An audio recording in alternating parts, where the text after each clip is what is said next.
ओम नमः शिवाय। शिव पुराण में प्रमुख रूप से शिव भक्ति और शिव महिमा का विस्तार से वर्णन है। लगभग सभी पुराणों में शिव को त्याग, तपस्या, वात्सल्य तथा करुणा की मूर्ति बताया गया है। शिव सहज ही प्रसन्न हो जाने वाले एवं मनोवांछित फल देने वाले हैं। शिव पुराण में शिव के जीवन चरित्र का प्रकाश डालते हुए उनके रहन सहन, विवाह और पुत्रोवाद के बारे में भी विशेष वर्णन है। तो भगवान शिव सदैव लोकोपकारी और हितकारी हैं। त्रिदेवों में इन्हें संहार का देवता भी माना गया है। शिवोपासना को अत्यंत सरल माना गया है।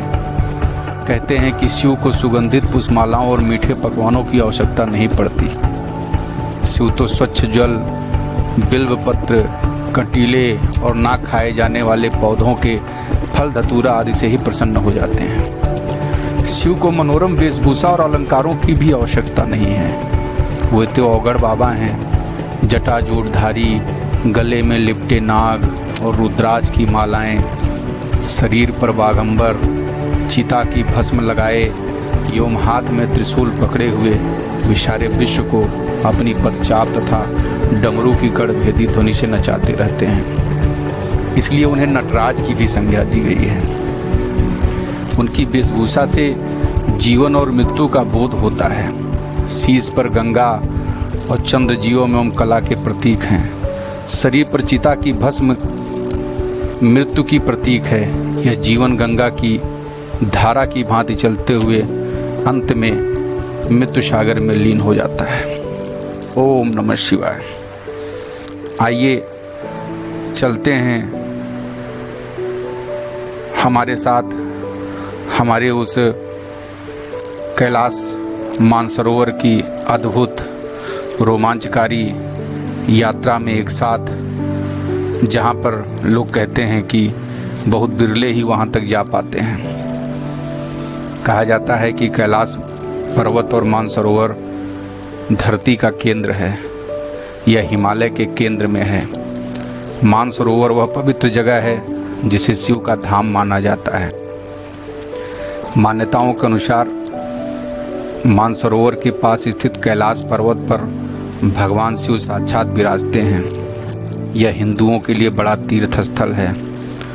संस्कृत शब्द मानसरोवर मानस तथा सरोवर को मिलकर बना है, जिसका शाब्दिक अर्थ होता है मन का सरोवर। कैलाश मानसरोवर का नाम सुनते ही हर किसी के मन में वहाँ की बातें जानने की उत्सुकता आ जाती हैं। मानसरोवर के पास एक सुंदर सरोवर रकसताल है। इन दो सरोवरों के उत्तर में कैलाश पर्वत है, जिसके दक्षिण में गुरला माला और गुरला शिखर हैं। आइए जानते हैं कैलाश मानसरोवर के उन 6 रहस्यों के बारे में। कैलाश पर्वत समुद्र सतह से 22,068 फुट ऊंचा है तथा हिमालय से उत्तरी क्षेत्र में तिब्बत में स्थित है। चूँकि तिब्बत चीन के अधीन है, अतः कैलाश चीन में आता है। मानसरोवर झील से घिरा होना कैलाश पर्वत की धार्मिक महत्ता को और बढ़ाता है। प्राचीन काल में विभिन्न धर्मों के लिए इस स्थान का विशेष महत्व है। इस स्थान से जुड़े विभिन्न मत और लोक कथाएं केवल एक ही सत्य को प्रदर्शित करती हैं।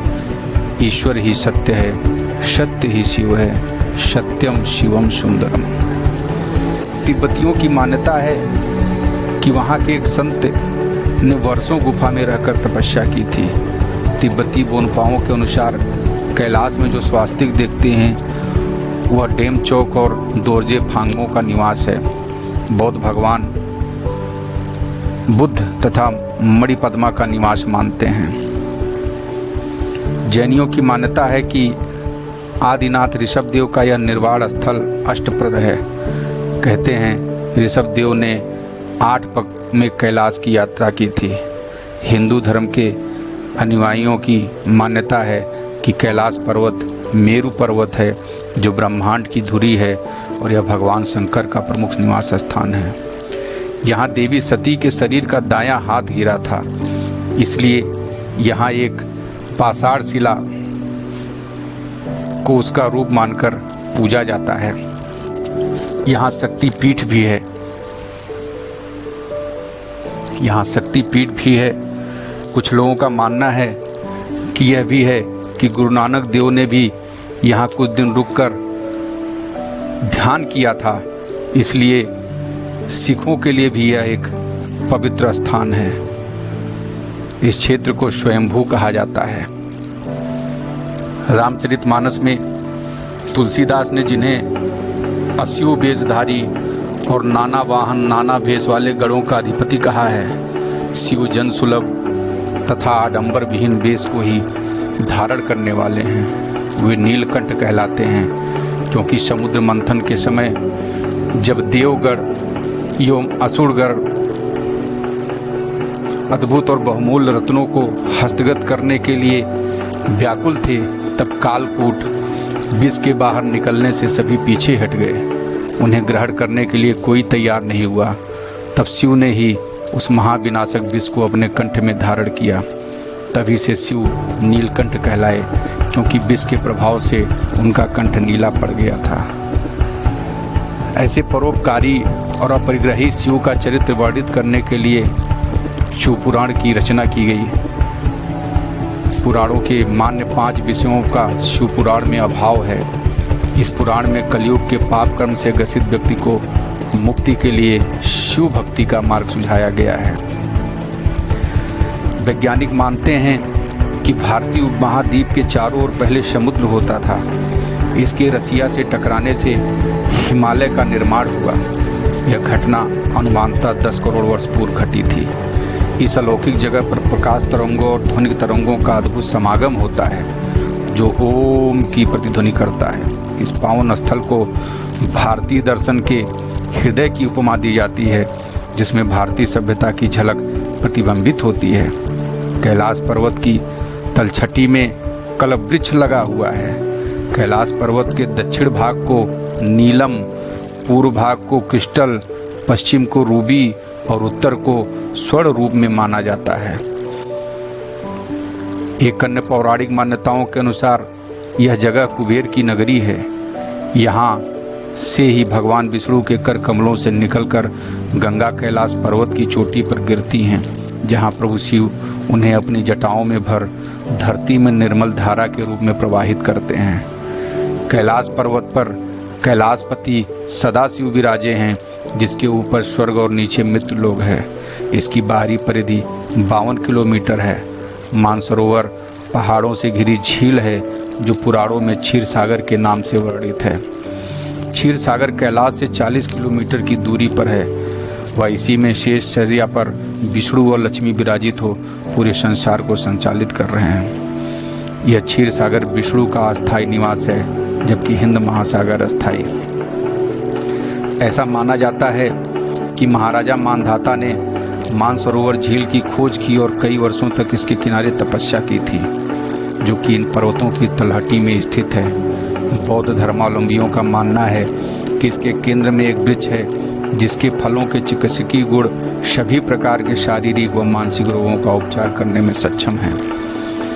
कैलाश पर्वत की 4 दिशाओं से 4 नदियों का उद्गम है, ब्रह्मपुत्र, सिंधु, सतलज व कर्णाली। इन नदियों से ही गंगा, सरस्वती सहित चीन की अन्य नदियां भी निकलती हैं। कैलाश के चारों ओर दिशाओं में विभिन्न जानवरों के मुख हैं, जिससे नदियों का उद्गम होता है।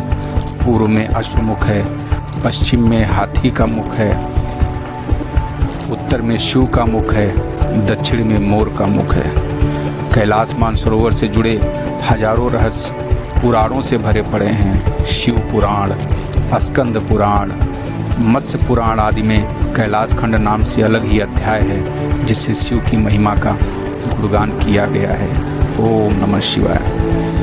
ऐसा मानते हैं कि यहाँ तक पहुंचकर ध्यान करने वालों को मोक्ष प्राप्त हो जाता है। भारतीय दार्शनिकों और साधकों का यह प्रमुख स्थल है। यहाँ की जाने वाली तपस्या तुरंत ही मोक्ष प्रदान करने वाली होती है।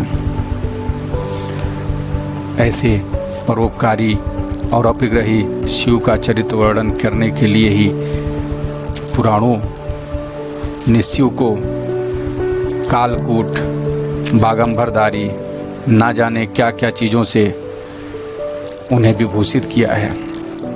मनुष्य को निष्काम भाव से अपने समस्त शिव को कर्म को शिव को अर्पित कर देना चाहिए। वेदों और उपनिषदों में प्रणव ओम के जप को मुक्ति का आधार बनाया गया है। प्रणव की अतिरिक्त गायत्री मंत्र के जप को भी शांति और मोक्षकारक कहा गया है। परंतु शिव पुराण में 8 संहिताओं का उल्लेख प्राप्त होता है जो मोक्षकारक हैं। ये संहिताएं हैं विद्वेश्वर संहिता, रुद्र संहिता, सत्य रुद्र संहिता, कोटि रुद्र संहिता, उमा संहिता, कैलाश संहिता, वायु संहिता और वायु संहिता। इस विभाजन के साथ ही सर्वप्रथम शिव पुराण का प्राकट महात्म्य हुआ। शिव अंतर्यामी हैं। शिव इस जगत के पालन करता है, संहार करता है। शिव में समस्त जगत बसता है, समस्त जगत रमता है। शिव सभी का कल्याण करें। ओम नमः शिवाय, ओम नमः शिवाय, ओम नमः शिवाय।